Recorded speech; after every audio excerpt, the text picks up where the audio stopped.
Et vous en avez pris souvent, à diverses reprises? Assez souvent.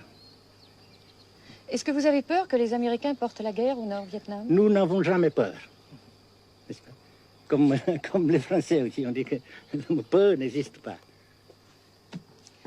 Est-ce que vous pensez, Monsieur le Président, qu'il y a une solution militaire à la guerre du Sud-Vietnam? Non. Parce que vous savez que le peuple Vietnam, c'est un. Et le pays du Vietnam, c'est un. Les Américains ont fait une guerre d'agression, comme qui dit, c'est une guerre non déclarée. Et, comme vous savez aussi, vous avez pu lire dans la presse, n'est-ce pas, mondiale, que plus la guerre prolonge, plus les Américains et leurs valets, n'est-ce pas, comment dire ça,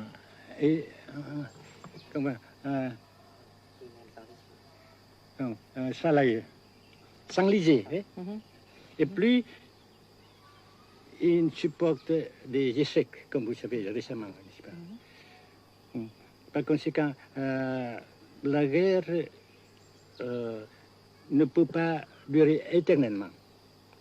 Et je suis très heureux que les politiciens haut placés français ont reconnu cela. Vous pensez que le général de Gaulle pourrait en quelque sorte, à un certain moment, arbitrer le conflit?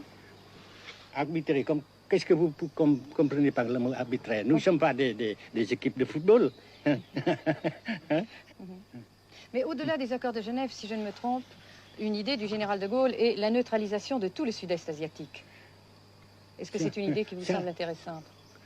Comme j'ai déjà dit quelquefois, c'est une idée intéressante. Mais ça dépend encore de la volonté de ces peuples et la manière comment on procède à réaliser. C'est une grande question. Et je ne peux pas dire que je suis d'accord.